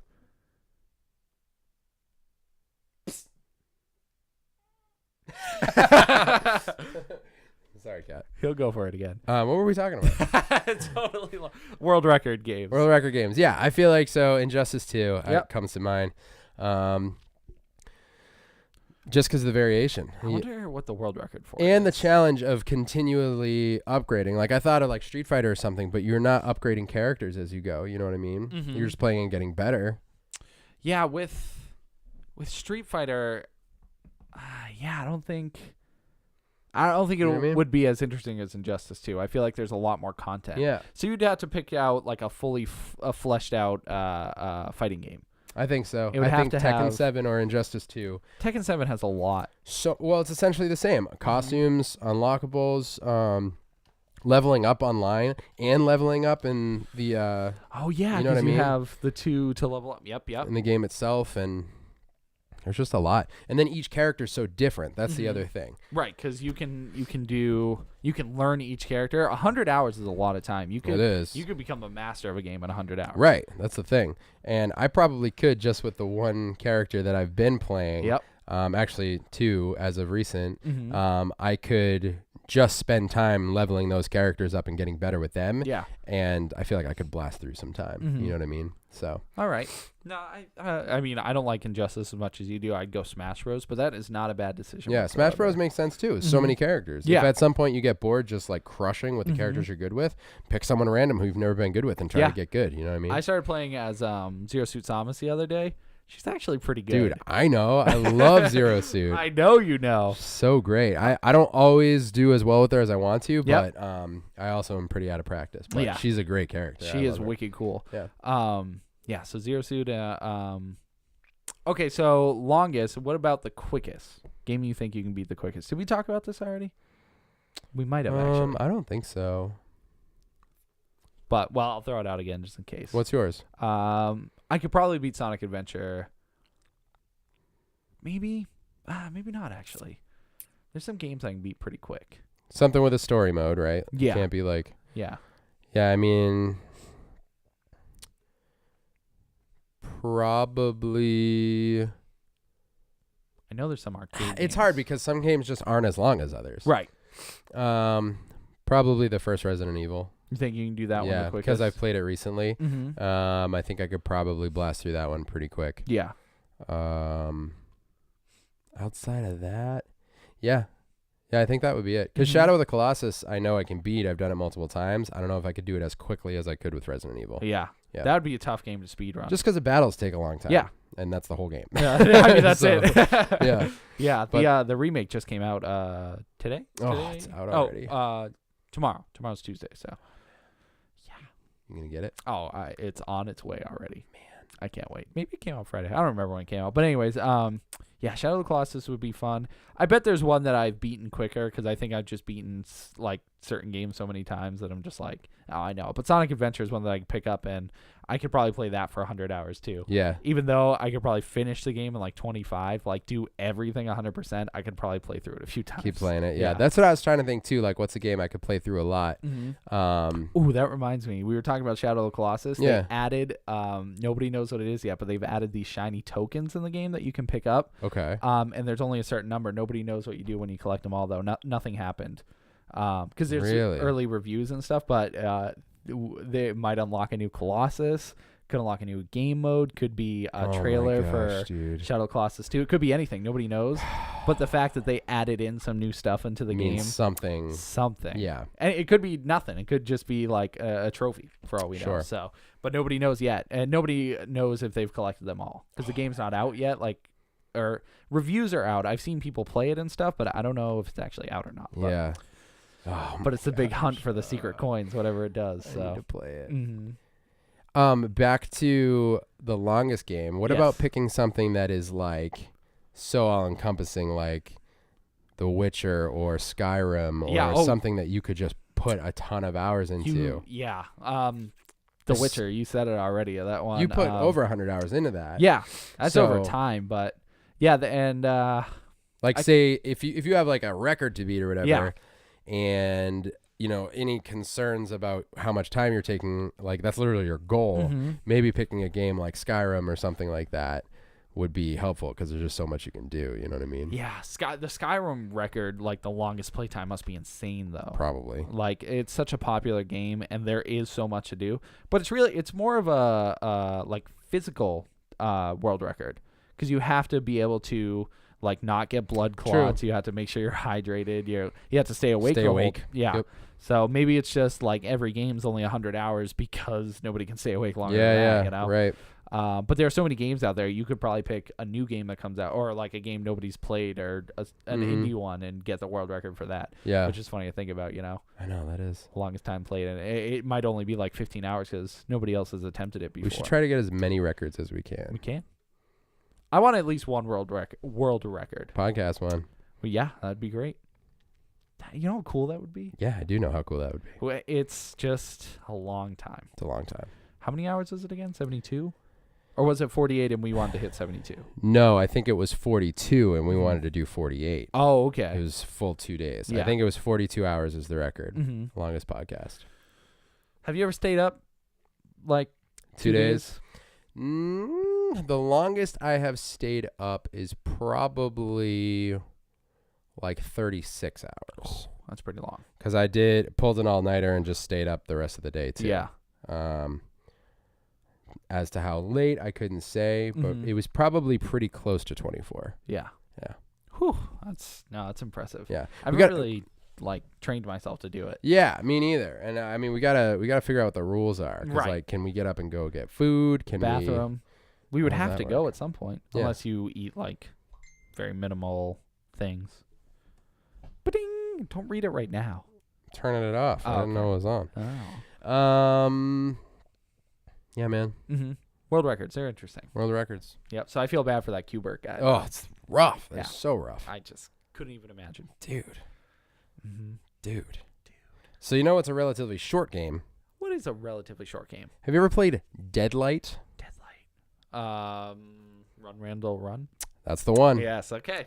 All right, so Deadlight Director's Cut. I downloaded this game. I mean, this was a little while ago now. Mm-hmm. It was a game with gold, I believe. This one actually I bought during a sale. I'm so sorry. Because I have it. Really? And it was game with gold. I mean, it was like $3. So I'm sorry. it's not a big deal. So it's a zombie game. It's a side scroller. Plays like probably any other indie side scroller you've ever played, similar to like Limbo or what else, even Ori and the Blind Forest. Mm-hmm. This game it's really cool. It's really fun. I had a lot of fun playing through it. 2D side scrolling is like an interesting. When I beat it, I was like, I probably won't play another one like that because they start to feel all the same. Yeah. But then I saw a trailer for one, and I was like, I'll probably play that one. Maybe I'll try. There is something appealing about it, and it's it's its own like genre now, the 2D side scroller. Yeah. I mean, I guess it has been forever, but like this. Like I feel like Limbo kind of started them coming out again, like the indie version. Yeah, the indie style. yeah, exactly. And the art looks great. Mm-hmm. And there are certain mechanics you have to figure out, and little secrets to find and things like that. Yep. This game it's short. I think I beat it in like 2 hours or something like that. Mm-hmm. It's a pretty cool art style. The story's pretty run of the mill. Infection took over. Zombies are everywhere. You're trying to find your family. Gotta watch out for humans. Gotta watch out for humans as well. Exactly. It's got that kind of aspect to it. It has maybe definitely the worst voice acting ever. Like now, not only with the acting, like the direction when they come in, like it's just horrific all the way around. Really bad. Mm-hmm. Really, really bad. Even now, we're going to talk about this in a minute too, but even having played through Resident Evil recently, that maybe is the worst voice acting in history. It's real bad, and the script is bad. Doesn't make any sense. Don't open that door. You were almost a Jill sandwich. You're right. It's really bad. But Barry. Dude, it is. Barry? It's so weird and bad. But it's definitely partially indicative of its time. You don't have to sniff the air right now, by the way. Deal. The voice acting in Deadlight is just atrocious, and it's every single character in the game. Every single character. Even like the most obscure peripheral civilian that is like, hey, Randall. It's just they say it weird, and it's like I just don't get how they got a crew of like people who. It was just really bad. Maybe it was developers of the game. Maybe it was a joke, an inside joke. Could have. So the game's really fun. It's a quick play. If you're looking for, it was to me one of those things where I felt like playing a game but not playing for a really long time. Yep. You can play for 20 minutes and feel like you made a lot of progress. Yeah. It is short. Yeah, it's really short. Now, a question that it made me think of, because largely this game tells its story through like notes and stuff. And stuff. How much do you... A couple questions. Yep. How much do you prefer to read through a game? And how much do you read when a game gives a lot of reading material? Do you skip through some of it? Do you start reading it when you first find things and then later get like, oh, okay. I've done all of that with plenty of games. I've jumped around. Some I'm wicked into it. I'm like, this is a game. I'm going to read all the dialogue. Right. You want all the backstory you can get. Yep. BioShock, I think, did it best because they with were the recorders. with the recorders. So smart. So smart because they were collectible, which totally is for me. Right. You still do get the full story, but you get so much more story You if you do. collect all that. And you just pick it up, hit play, and keep playing the game. Exactly. Yeah. It's like a voice, because a lot of the time all you hear is like creepy sound effects and guys like yelling at you, Yeah. and then it's you quietly walking around. Right. So to have those, it's nice to have a voice talking to you while you're running around shooting things. Yeah. So I thought that they did it best, and you do, if you actually listen to what they're saying, there is a great story there, you know, of what Rapture was like before everything Exactly. happened. That's a good point. I never thought about that. But like with The Witcher, I love the story, and there's so many side stories and main stories. I didn't read like a single one of the things you pick up, just because there's so many there. So many. I think throughout my game, I picked up about, I don't know, like definitely over 300 different pieces of paper that all were like filled with text. Yeah. Either like a story in the universe. There are books where it's like 3 or 4 pages, and it's like a book in the universe. There's notes, and I just skipped it because a lot of times if there was any important information in it, it automatically gets added to your quest book or whatever. So, okay, yeah. So I just pick them up, like open them, and then close them. But as much as I love the story, I just didn't have the time because I knew there was so much into it. Same with Skyrim. Like, yeah. So I guess if the game's really big and like long and expansive, I won't take the time to read the material. But if it's an average, like 8 to 10 hour game, I think I'll take the time to read it. So in Deadlight, you find you play as a character named Randall, and you find pages of his journal that have apparently been scattered throughout the city. And then when you pick them up, it brings you directly to that page, and you can read it. But then it gives you the page count. I want to say it's something like, I don't know, 30 or 50 pages. I can't remember offhand, but there's an entire journal, and you can go all the way back to the first page and read through the whole thing. And I was like, I'm not gonna. I mean, it's his whole journey from like the first time infection starts taking place, and I heard this on the news, and then it goes through and talks about his family and all this stuff. And I was just thinking, like, I started reading a couple of them. I was like, I'm not gonna read this whole thing, and it just made me curious, like how much do people in general read all of because it was written by someone, it's in there, it's part of the story. And with this one, because it's such a quick play, it could go either way. For me, it was like, all right, I know I'm going to blast through this game, but because of that, I don't want to take so much time reading it. It could be like, I know I'm going to blast through this game, so I have the time to read this. Right. But it just wasn't. The game was catching you enough to be able to care enough. And the story itself is like, I know the zombie apocalypse story, you know what I mean? I will say, the game gives you an ending with like a complete story, and there are a couple interesting like dream-like sequences in it. So it's pretty cool. It's a pretty cool game. I'd recommend playing it if you're looking for something quick, and it is, it's cheap enough, and achievement's pretty easy. I remember. I think I perfected. Yeah, achievements. Yeah, you could definitely snag the achievements. Oh no, because there was a hard one, right? If you beat it on, you had to beat it on hard without dying. That's the one that I think might give you a hang up if you're trying to perfect it. I think you have to beat the whole game without dying. Yeah. Which that game just had so many cheap deaths. That's the hardest thing, is like any kind of like issue with latency, or like you hit the button at not the exact right time, you'll slip off a ledge and you die. That's it. So and you could get through the entire game near the end before that happens, and that's miserable. But like the attacking, the fighting mechanics, mechanics are cool. There's various different melees, different weapons you can use. At first, the buttons they almost seemed complicated at first for the type of game that it is, but once you get the hang of it, it's really fun. And as with any zombie game, the shotgun's the best. So find the soundtrack, good, bad? I think it was really cool, actually. I'm trying to remember back when I played it. I think that did stick out. Just kind of eerie background music. So not music. like Sonic music. I hit the mic when I did that, but no, I do care about the soundtrack. I should have known why you brought that up. And I'm trying to remember, but I could be wrong. Maybe it was a lot terrible. of times with video game soundtracks, as much as like as good as they are, I can't ever remember any of them. Dude, we're gonna talk about that in a minute. Yeah, there are some eerie good ones, Silent Hill, Resident Evil. There are some very memorable themes. Yeah. And anyone with lyrics I'll remember like that. Sure. You know? But I don't know. It's hard for me to take it for a ride. Exactly. And the new Mario Odyssey song. There's just so many different ones. Sonic Adventure. I know all those.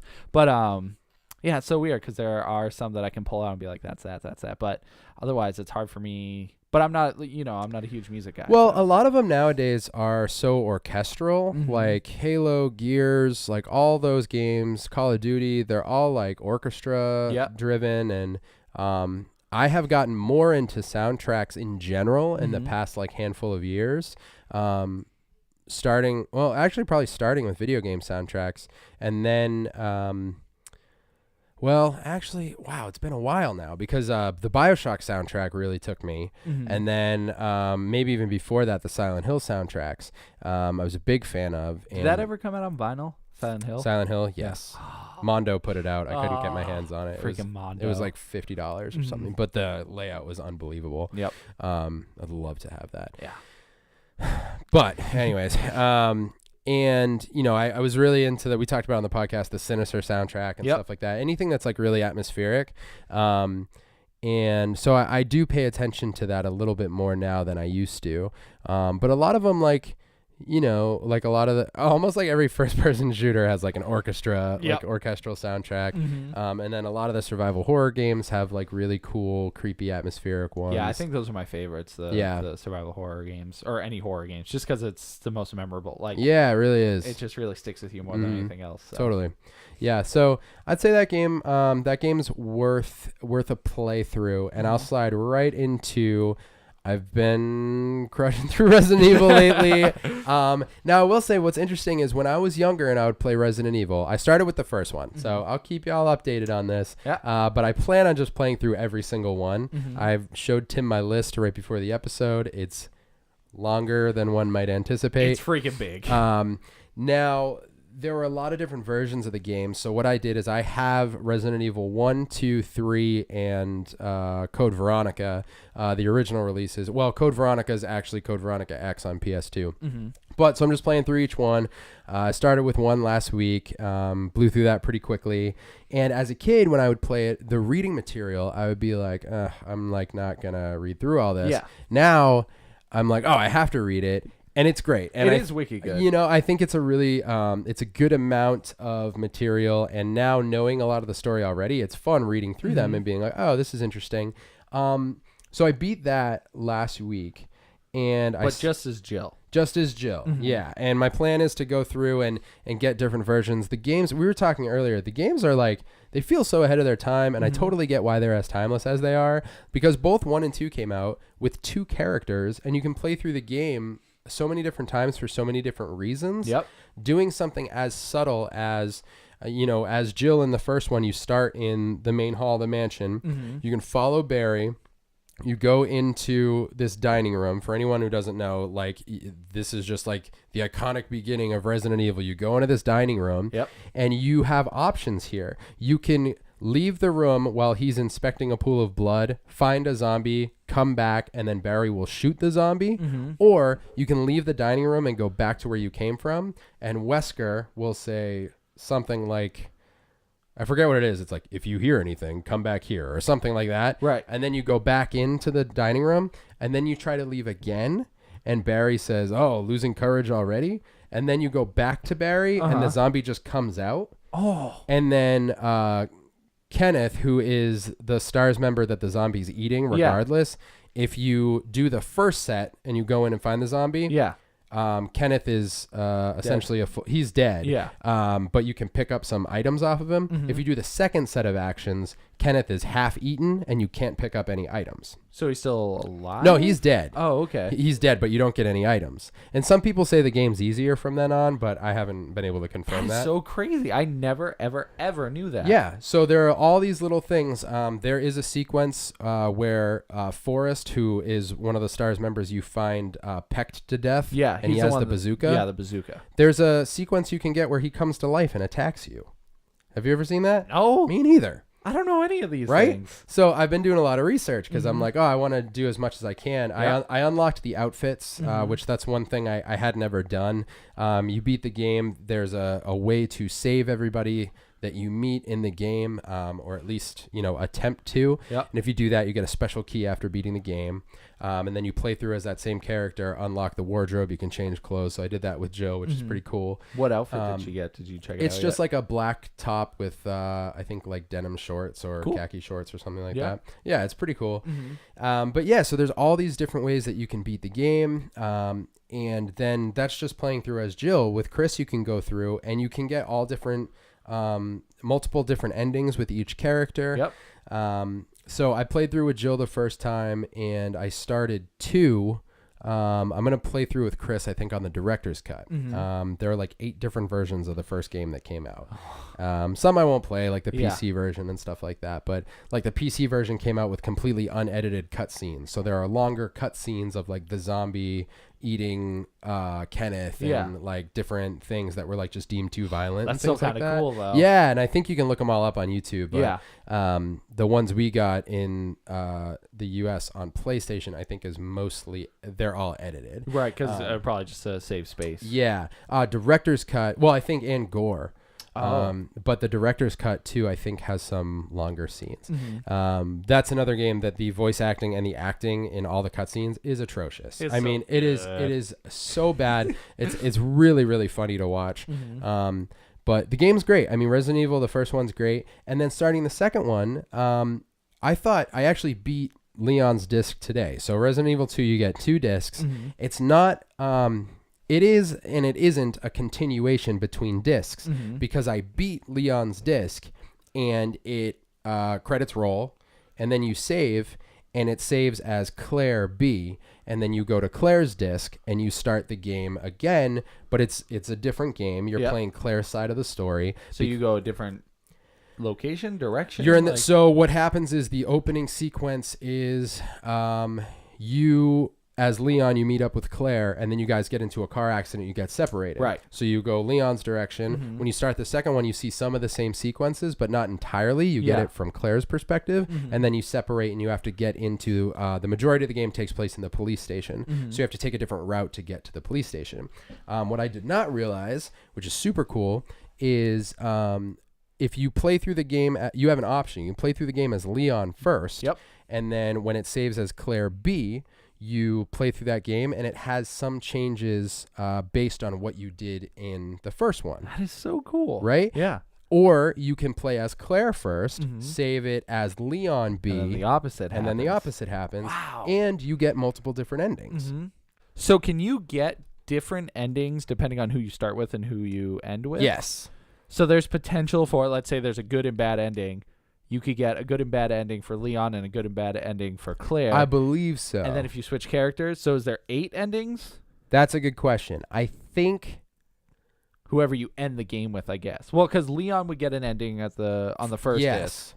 Yeah. But if he's the one you end with, then would it be 2 different endings See, or a little alteration? Right, that's a good question. I looked one up today, and it said Leon's ending. Oh, I think there are... 1, 2. I think there are 4. Okay. I think there's Leon A ending, which I got today, and I'm now playing Claire B, so I'll get one for hers. So you'll get an ending for each character, but things will just be different. So there's no final ending on disc 2. I read some things online. There's some discussions about what's the true ending. It does say when you start the second game, which I started today, it says like the second part of the story, you must hear the full story to get the true ending or something like that. So I think they will wrap some things up. Yep. But then when you reverse it and play Claire A, I think you get one ending, a second ending for Claire, and then you play Leon B and get a second ending for Leon. So you won't have to do certain things in their campaign. It'll just be whoever you play first. I believe so. The opposite endings. Okay, that's not too bad then. You won't have to go out of your way. Right, and I think what I'm going to do is, so I don't have the DualShock version of Resident Evil 2, so I'm going to play through as Claire B. I'm going to move on to Resident Evil Nemesis, and whenever I get the DualShock version, it'll give me an excuse to play it. Yeah. I'll have it for collecting reasons because I'm a huge nerd, but I'll go through it reverse. And it's a great game. I didn't think that I had remembered much of it at all, but then when I was playing through as Leon, I kept getting to scenes and rooms where I was like, oh yeah, I do remember this. Like there's. Did you ever get? I know there's a big jump scare at some point in it. There are a couple. Oh, there are a couple. Honest, okay. There are. Also in this You essentially, I want to say the lickers replace the hunters as like the harder than the zombies boss, or enemy rather. But the other thing is, it is like an onslaught of zombies versus the first one. Yeah. They also give you a lot more ammo. But there are a couple rooms, dude, where like you open the door and there's, like, no exaggeration, like 7 or 8 zombies. Maybe I'll say 5 to 7. Yeah, I mean, and they're all just coming at you, and they're harder to. A lot of them will take like 8 bullets, sometimes 10.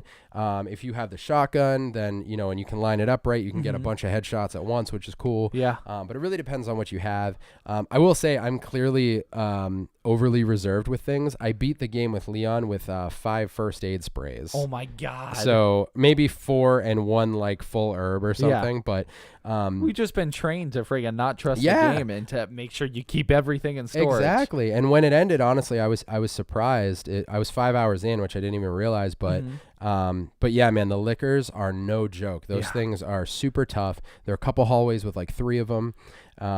And it's a really good game, though. It's super fun. And I was playing 1 here the other day, and we were both surprised to see there's a note that you get as Jill in the first one that references Ada. Right.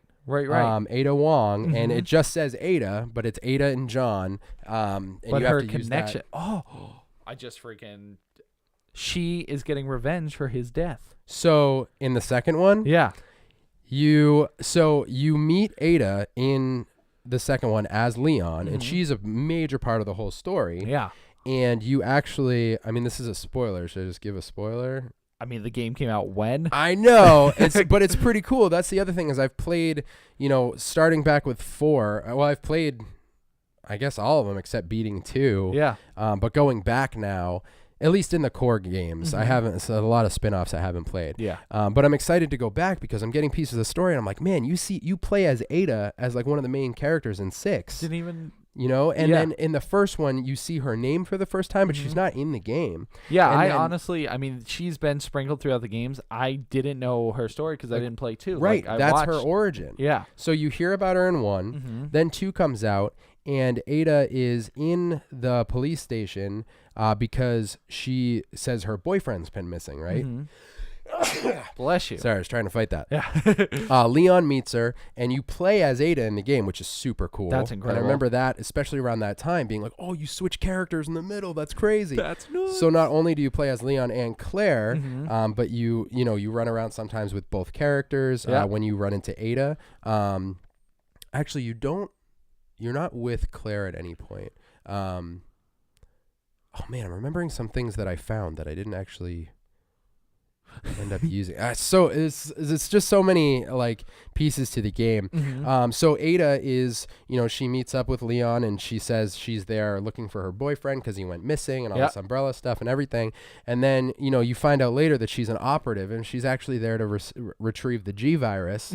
But she's kind of like an anti-hero where she really does want to help with Leon and keeps trying to get him to leave her and things like that, but he won't. Right. And then at the end, she, there's a point in the game where she ends up pulling a gun on him, and I won't say that's not the total end, but there's just some things going on there. So Ada's this main character, and you play as her and stuff like that. And I'm waiting to see how or if she shows up in Claire's story. But the fact that Ada was referenced in the first game, and then you play as her, and she's a main character in the second one, game is super cool. So they planned that far ahead, at the very least. You know? And I'm so stoked to play from the beginning and go all the way up to what's current. I wonder if she shows up in 3 at all. I don't know. 3 I remember playing through, but it's been so long. I know, obviously that's where we get Nemesis for the first time.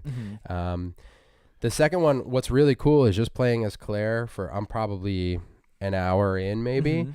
There's already been a bunch of differences. They show you, like in the first one, there's a burning helicopter crashed into the police station. When you're playing as Leon. As Claire, one of the opening cutscenes, they show you how that happened. Oh, and that's she awesome. witnesses the whole thing.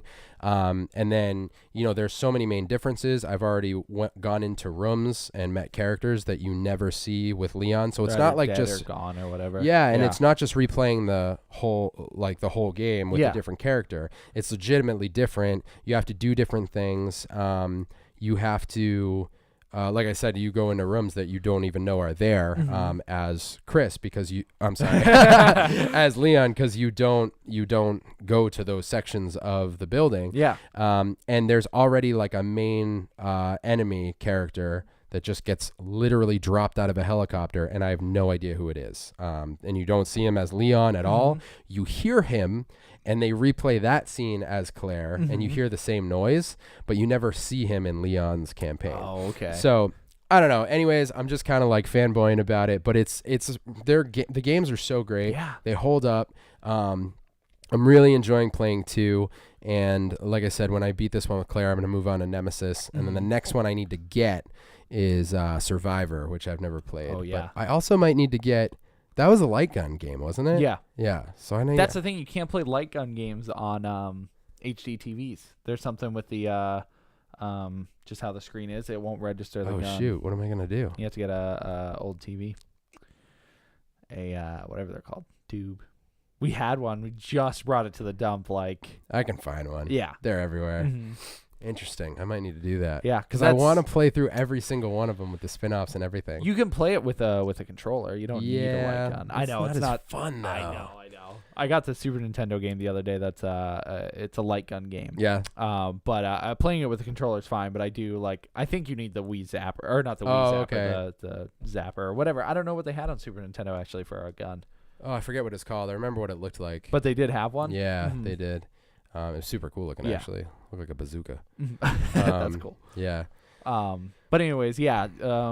Let's see. There's the Dark Side Chronicles for Resident Evil. Umbrella Chronicles. Yeah. Those are interesting because there's so much story there. Yeah. Because you play... I have the list if you want the list of games. I'm trying to think of all the spinoffs. There is one that's digital only on PS4. Yeah, it got abysmal reviews. Horrific. That game is so bad. Did you play it? No. It's called Umbrella Corps. Yeah. Yeah, the spin-offs. Which is that part of your list? Are you going? It's on there. Yeah, it's on there. I mean, it's way later. What I'm doing is as I'm playing through them to keep myself from spending a bunch of money right now. Because when I go through a thing like this, I try to acquire all the stuff. That I need to it's just crazy. Just over time. Then I won't even get to the game. So what I'm gonna do is I'm gonna play what I have now, and then Survivor's the first one I don't own, but I want to play them in order. Yep. So that'll be the next one I'll have to get. But that one is on my list. One interesting thing I found out is Resident Evil, the first one, came out with a DualShock version, as did the second one, but the first one has all these changes to it. I actually found some YouTube videos that I think were that version because it has a completely different soundtrack played by an orchestra instead of the synthesized one from the original game. That is so cool. Yeah, and the music itself is actually different. And it has a couple other things, I think different cutscenes and things like that. But that's Japanese only, you said? I believe so. Yeah, I think it came out in Japan, but I got to look into it. But that's a version that I definitely want to get. Now, would you want the Japan versions of all the games, the Japanese versions of all the games? I don't know, actually. Because they have different cover art. That's really so.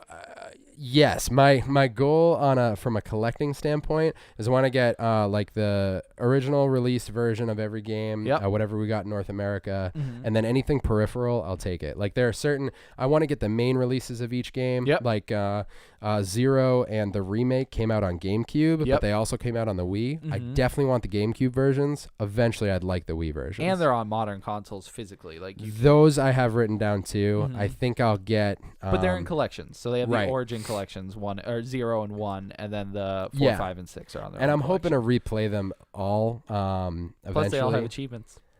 Achievements, and they have. I also looked up a lot of them have different versions, like or different things changed, like certain things on the Wii that you can do with like the motion controls that you can't do in the GameCube one. So that's pretty cool. Yeah, so there are a lot of different versions of them. The one that I think is going to give me the hardest time is going to be Resident Evil Gaiden, which is a Game Boy Color. Yeah, Game Boy Color game that goes for about $400 on eBay. And that's complete, though? Complete. Would you get it incomplete? Complete Game Boy games are tough because there's the box and the manual and all that stuff. That is tough. I would love to get the complete one, obviously. Would I get one? I'd probably get one just to play it. There's also Resident Evil Deadly Silence on Nintendo DS. Oh, that was a remake of It's the remake of the first one. Yeah, it's funny you say that. I played it the other day, and it's actually really good for being on the DS. Yeah. It is dumbed down from the PlayStation version, but it still has the same dialogue. You can the touch screen, or I can't remember if you play on the touch screen, or anyways, one screen is the game and the other screen is the map and then your inventory and your health and everything. So you just have to look down. That's cool. So you can just poke what you need and it happens in the game. Yeah. I think it had some extra stuff like new enemies and stuff. I haven't played through it, but yeah, I read some stuff on it. I think they did change some things out, change the zombies and things like that. Yeah. But I mean, the guy on the cover is like a big claw monster. I don't know what the heck he's about, but it's not. Isn't it Tyrant that's on the cover? Oh, you're right. I don't know. I don't know why I thought that's he was what the big claw monster is. Whatever, I forgot. Okay, you see Tyrant only at the end. Yeah. So yeah, man, that's it. That's what I've been getting into. Evil kick. Yep. 1 and 2. I'm still playing through Claire's, but it's a really fun game, and like I said, just holds up so well. And that's all I got for games this week. I mean, all I've been playing is Monster Hunter World. Oh, how is that? Amazing. Really? So good. Yeah, I've dumped like, I don't know, 17 hours in it. There's some demons upstairs. Okay. Yeah, it's wicked fun. It's totally like you could just tell they've been making this game for so long because of all the things that I would assume could be annoying and other like it's like an MMO almost. Okay. There's a lot of grinding, leveling up, and like you just hunt the monsters basically. But how the feeling of progression as you like gather these materials and get these new weapons and stuff is just incredible. You can just tell they're experts in their craft. Yeah, that's cool. Yeah, the main idea behind the game, just quick review, I guess. Sure. I haven't beaten it yet, but the game is just basically you show up on this island as these new hunters. They're called the Fifth, I guess, and there's all these groups of hunters that show up. There's the first all the way up to the Fifth. Okay. So you're the newest group, and so all these people are introducing you to this island that's full of monsters. Yeah. And basically you just search the island and hunt monsters, different creatures, collect their materials to help build your base or work on your character, build new weapons, whatever. There's a story mode with it, and it's multiplayer focused. You can have 4 people, and you all hunt monsters together. Sweet. But it's wicked cool. It's a blast. It's definitely a time sink. Yeah. Sometimes, hunting a monster could take like 30 to 40 minutes, and it's like Shadow of the Colossus style where you can jump and climb on them and slice them. Oh, sick. There's different like potions you can make and different weapons that work better on different monsters, so you have to prepare before every battle. The monsters, no health bar. You just keep swinging at them until they're dead. Yeah. But you can also capture them. You can ride them. There are so many different things you can do with these monsters. Awesome. It's just such a massive game. Is that on Switch? No, it's on Xbox One, PS4, and PC, I believe. Oh, okay. I don't think it's on the Switch yet. But if it is on or if it ever does come to the Switch, I will get it for that. Because hasn't it always been on like DS? Well, it's funny. It jumped around. The original Monster Hunter was on either PS1 or PS2. I can't remember where it started. Okay. It was a Sony property for a while, and then it jumped to Wii. It was on Wii, Wii U, 3DS, and then it jumped back. This game that just came out, Monster Hunter World, is on all of them. So cool. Which is funny. It's not on the only Nintendo console. Yeah, right now, right.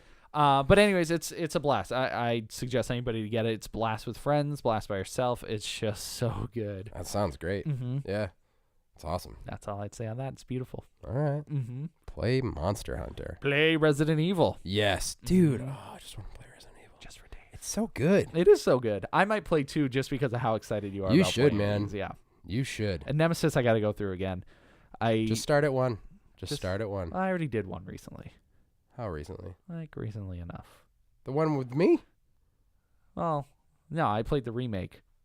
That doesn't count. And I've beaten the original one before. It's so long. I don't want to do it. It's not even that long. It's so long. You want to try to speed run it with me? No. If you beat it in 3 hours, you get unlimited rocket launcher. Why would you want to play it again after? Because you have an unlimited rocket launcher. So you'll kill yourself by accident. Nuh-uh. Wait, is it separate from the grenade launcher? You don't get a grenade launcher in the first one. What's the thing that shoots a little... A bazooka. Whatever. So that's different from the rocket launcher? Yeah. Because the rocket launcher is the one you have at the end of the game. That's what you shoot Tyrant with. Can you kill yourself with it, though? Is there, Not like, that I know splash damage? No, I don't think so. I mean, it's cool. I did that in Resident Evil 5. You had to beat it in under 5 hours. Can't wait to get to 5. 5 is That's so the other thing I'm good. stoked about, dude. I get to go through and play these games Mhm. that I haven't played in so long. Yep. 4 is such. I play that every time it comes out on new consoles. Can't wait. I'll keep. Yeah, playing I'm gonna through it hit again. that one like 10 times going through. Yeah. We got Wii, we got GameCube, PlayStation, Yeah. Xbox. Like you. But GameCube was like the first official release. Yep. Because that was on the tail end of the exclusivity rights with Nintendo, Mhm. which was so weird. So weird. But yeah, I'm stoked to get there, and then I'm gonna play the. Are you gonna get the HD. chainsaw controller? Dude, I looked it up. That I thing want is- to. It's ridiculous. Yeah, it's so dope. It's funny. It's expensive though. Yeah. Yeah. Well, I mean, it's not terrible. For a controller. It's not that freaking Dreamcast I looked up. Stop. I should know there was 200, only 200 released, Limited edition. limited edition Stars Dreamcast set that came with Code Veronica. It's going for almost $7,000 on eBay right now. There are only 200 of them. Did you see like if any sold? Like how much any? I haven't seen any that sold. There's just a couple on there, but there's one that's like, I mean, if there's only 200, I know, 200. where was it even being sold that there was only 200? I don't know. Toys R Us It may have been exclusive. Japan only, because I think it's listed as Biohazard. But it's literally like this one that's on eBay is like wrapped, and it's just something beautiful. When you're a something, yeah. millionaire, next dude. tax return. yeah. Next tax return, I'm gonna spend all of it on a console that I will play one game. Yeah, on. one game. You won't even open it. You'll be like, no, it's too I good. know. I'd be scared to. Crazy. Oh Lord. Yeah, that's all I got in games. Yep. You got anything else this week? No, I think I'm good. Okay. Anything else? I'm on the fence. It's up to you, my friend. But they are waiting. This is an audio podcast. That's right. We'll call it. Thank you guys for listening. Wow, that was quick. I'll put it in the notes for next time. We will see Wait, you what guys. will you put in the notes? The thing that I didn't do now. Oh, the notes in your phone. Yeah. I thought you were doing show notes. No, not show notes. Yeah, I'm going to not talk about something, and I'll put it all in the show notes so you guys can read about it. So you know what he was thinking. Yeah, that's all. Yeah. No, we'll see you guys next time. Thank you guys for listening. Subscribe on iTunes, SoundCloud. Follow us. Oh, subscribe to the channel. Yep. on Keep Up VE the Keep Up VE on YouTube. on YouTube. Also, check out our gaming channel, Cheddar Fingers. Check out Cheddar Fingers. Also, please go to like and follow our Facebook page. Yes. The Keep Up on Facebook. Yep. The Keep Up on Facebook. The Keep Up. Maybe invite your friends, share the page. We want to do live videos on there regularly. And we've done a couple on there, but nobody's really seeing them, algorithms and stuff like that. We'll probably be doing a couple on mine or Tim's personal pages. But just to get traffic to that page. yeah, we'd love to just have a hub there where people can come. And the few that we've done with a lot of people watching, we've gotten really good reactions. And it's way more fun when we have people to talk to on there. And yeah. everyone's kind of responding to what's going on, obviously, because that's more fun. So check that out. What else? I think that's all I can think of. Cool. Me too. I'm going to stand up because It's time. it's time. You ever just blink one too many times and you think, did I just blink or did the world stop around me? Do you think like the world just suddenly goes black and you're like, this is it? This is the end? The cat ate all the munchkins. But then you remember you blunk. What's the verb for blink? Blink in the past? How do you blink in the past? You blunk. It's got to be blunk. So remember, guys, don't blunk in the wrong place.